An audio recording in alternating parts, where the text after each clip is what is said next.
Muammar Kadhafi n'a pas de titre pour se fâcher ou pour se retirer, comme ont fait d'autres présidents.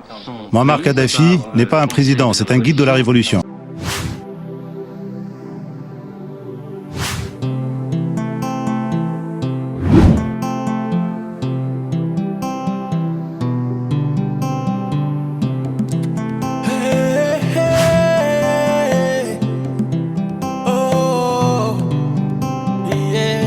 Muammar Kadhafi, militaire et homme d'État libyen, né le 19 juin 1942 à Asrabou Adi, un village de Libye situé à 18 km au sud-est de Sirte avec une population d'environ 4890 habitants. Kadhafi, officier des forces armées libyennes, est mort le 20 octobre 2011 dans les environs de Sirte en Libye.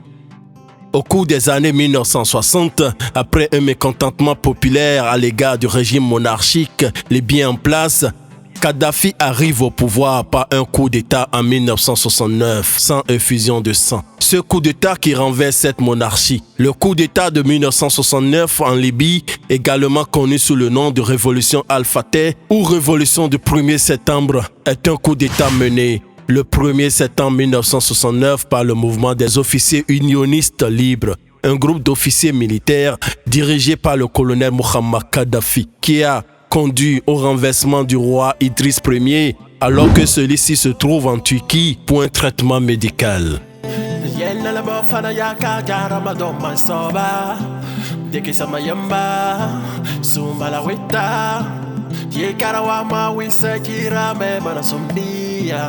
Rappelons que le roi Idriss Ier est roi de la Libye de 1951 jusqu'en 1969. Lorsque Kadhafi a pris le pouvoir, le pays est rebaptisé République arabe libyenne et Kadhafi instaure un régime autoritaire, répressif et centralisé. En 1969, Muammar Kadhafi, jeune officier de l'armée beau et charismatique, âgé de 27 ans, est désormais chef de l'État en qualité de président du Conseil de commandement de la Révolution, CCR.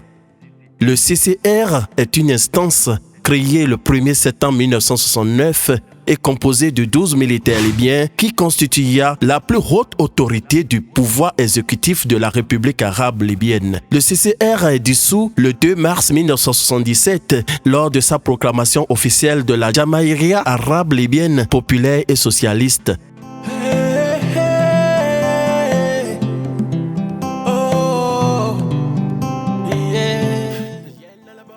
Dès son arrivée au pouvoir, Kadhafi se distingue par un projet volontariste de concrétisation du panarabisme via l'union de la nation arabe, avec pour fiabilité d'effacer les traces de la domination occidentale persistante même après la décolonisation. Il demande à l'armée britannique de quitter la Libye après 13 ans de présence militaire.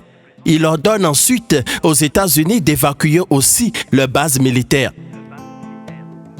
Au début des années 1970, la Libye devient le premier pays en développement à s'assurer une part majoritaire des revenus de sa propre production pétrolière.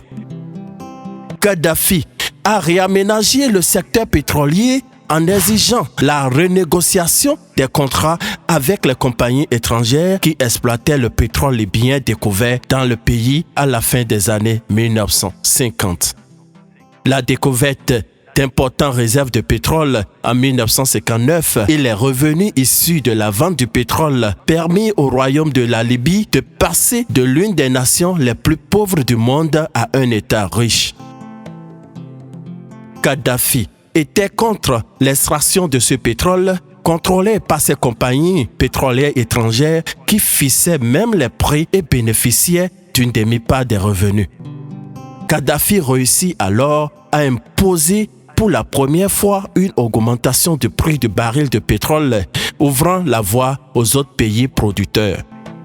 Kadhafi récupère des mains des anciens colons italiens les terres fertiles du pays.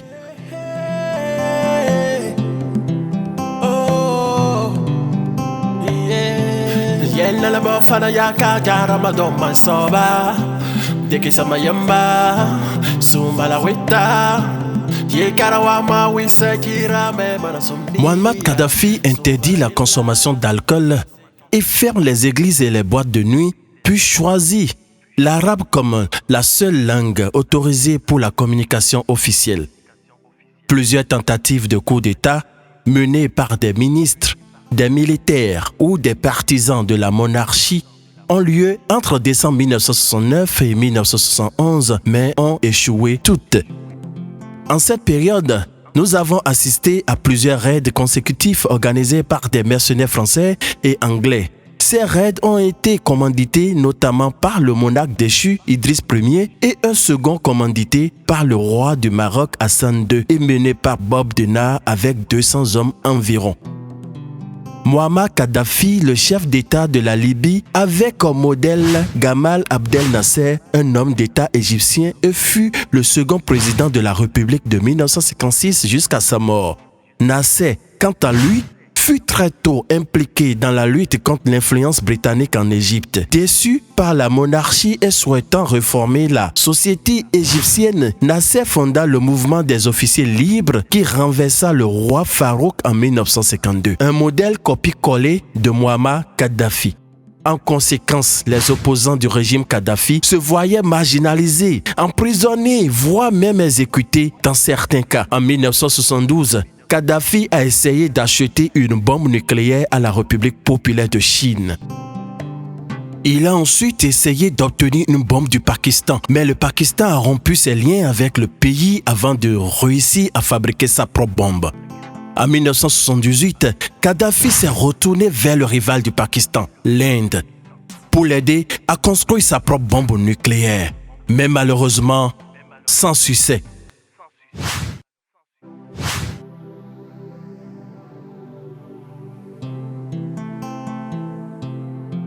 Malgré le système répressif de Mouammar Kadhafi, celui-ci était relativement apprécié au sein du continent africain, puisque le chef libyen était considéré comme le leader du combat anti-impérialiste, panarabiste et panafricaniste pour favoriser l'émancipation progressive du continent africain. Le régime de Kadhafi a ouvert un large éventail de possibilités d'éducation et d'emploi aux femmes. De 1969 à 1973, il a utilisé l'argent du pétrole pour financer les programmes d'aide sociale, ce qui a conduit à des projets de construction de logements et l'amélioration des soins de santé et de l'éducation. La construction de logements est devenue une priorité sociale majeure, conçue pour éliminer les anti-abris et pour remplacer les bidonvilles créés pour l'urbanisation croissante de la Libye. Le début des années 1980 a vu des difficultés économiques en Libye. De 1982 à 1986, les revenus pétroliers annuels ont chuté de 21 à 5,4 milliards de dollars. La construction du plus grand et le plus grand coûteux projet d'infrastructure de Libye, le Grand Fleuve artificiel, a commencé en 1983, qui n'était toujours pas terminé au début du XXIe siècle. En mai 1987, Kadhafi a annoncé le début de la révolution dans la révolution, qui a commencé par des réformes dans l'industrie et l'agriculture et a vu la réouverture de petites entreprises. La situation continue néanmoins et s'envenimer. Après plusieurs années de tension, les relations entre la Libye et les États-Unis prendront une nouvelle tournure avec une décision du président Kadhafi de renoncer au terrorisme. En 1989, la Libye a accepté de partager ses ressources avec les autres pays africains. Kadhafi se réjouit de la fondation de l'Union Maghreb arabe, unissant la Libye dans un pacte économique avec la Mauritanie, le Maroc, la Tunisie et l'Algérie, qu'il considère comme le début d'une nouvelle union panarabe. Dans les années 1990, Kadhafi a accru sa présence en Afrique subsaharienne en investissant des sommes considérables dans divers secteurs économiques pour favoriser l'émergence de certains pays. Kadhafi parvient à retrouver une certaine influence au Tchad après le renversement d'Hissène Habré par Idriss Déby lors d'un coup d'État en 1990. En juin 1999, Kadhafi rend visite à Mandela en Afrique du Sud et le mois suivant, il participe au sommet de l'Organisation de l'Union africaine en Alger, appelant à une plus grande intégration politique et économique à travers le continent et prônant la fondation des États-Unis d'Afrique. Il devient l'un des fondateurs de l'Union africaine créée en juillet 2002. Il appelle les États africains à rejeter l'aide conditionnelle du monde développé, ce qui contrastait directement avec le message du président sud-africain Thabo Mbeki. Certains spéculaient que Kadhafi voulait devenir le premier président de l'Union africaine, ce qui suscitait des inquiétudes en Afrique. Lors du 3e sommet de l'Union africaine tenu à Tripoli en Libye, en juillet 2005, Kadhafi a appelé à une grande intégration, préconisant un passeport unique de l'Union africaine, un système de défense commun et une monnaie unique. En 1999, la Libye a entamé des négociations secrètes avec le gouvernement britannique pour normaliser les relations. En septembre 2001, Kadhafi a publiquement condamné les attentats du 11 septembre perpétrés par Al-Qaïda aux États-Unis, exprimant sa sympathie pour les victimes et appelant à l'implication de la Libye dans la guerre contre le terrorisme menée par les États-Unis contre l'islamisme. En 2004, Kadhafi s'est rendu au siège de l'Union européenne à Bruxelles, ce qui a permis une relation entre la Libye et l'Union européenne, et puis l'Union européenne a levé ses sanctions contre la Libye. Après que les États-Unis eurent retiré la Libye de la liste des pays soutenant le terrorisme en 2006, Kadhafi a néanmoins poursuivi sa rhétorique anti-occidentale. Lors du sommet de la Ligue arabe de 2008 tenu en Syrie, il a averti les autres dirigeants arabes qui pourraient être renversés et exécutés par les États-Unis comme Saddam Hussein. En janvier 2011, un mouvement de protestation populaire contraint le président tunisien Zine Ben Ali, au pouvoir depuis 1987, à quitter son pays pour l'Arabie Saoudite. Le mois suivant, Hosni Moubarak, président de l'Égypte depuis 1981, doit également abandonner le pouvoir face à la pression de la rue. Ces soulèvements populaires qui ont lieu dans plusieurs pays du monde arabe, pour la plupart des régimes autoritaires, sinon des dictatures, selon les Occidentaux, sont désignés sous le nom de printemps arabe. Au début de 2011, avec l'approbation du Conseil de sécurité des Nations Unies et de la Ligue arabe, les forces françaises, anglaises et américaines ont commencé une intervention militaire contre l'armée du colonel Kadhafi. L'objectif officiel de cette intervention, c'était de faire chuter le régime Kadhafi pour libérer le peuple libyen. C'est ainsi qu'en février 2011, la Libye connaît à son tour une importante contestation qui a pour but de garantir à la population plus de liberté et de démocratie, un meilleur respect des droits de l'homme, une meilleure répartition des richesses et l'arrêt de la corruption. De nombreux responsables libyens se sont rangés du côté des manifestants et ont demandé l'aide de la communauté internationale pour mettre un terme au massacre de civils. De nombreux pays ont condamné le gouvernement de Kadhafi pour son recours à la force contre les civils. Plusieurs autres pays se sont alliés à Kadhafi, accusant le soulèvement d'être un complot des puissances occidentales pour piller des ressources de la Libye.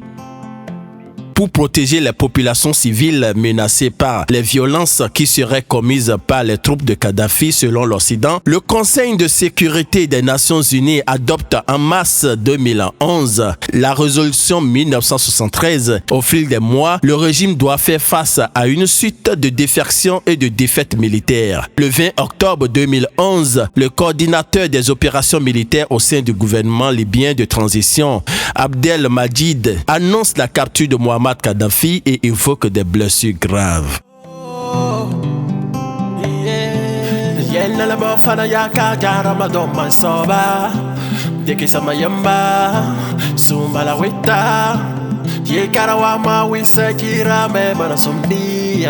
La mort de Muammar Kadhafi, le guide de la révolution de la Jamaïra arabe libyenne et dirigeant de la Libye de 1969 à 2011, est survenu à Sirte le 20 octobre 2011.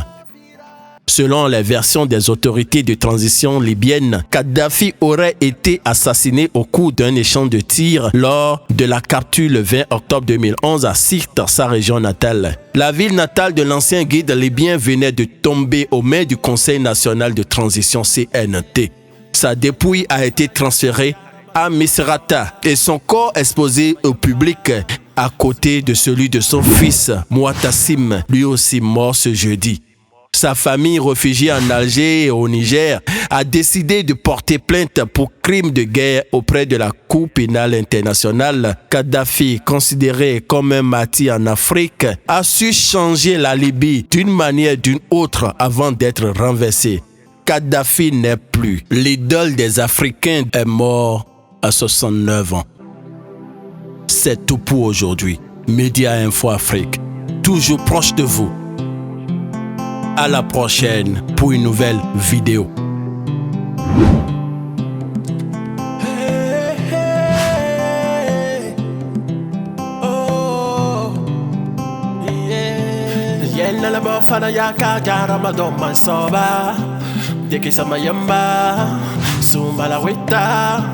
Ye karawa ma wisa kira me mana somnia so bara yella se kana wita so yama kuma filale wana subajira wene subayika muwa firare wana wakami majire sujara muto siganyama witendo waisaka yima kaido si jalema witesa sujama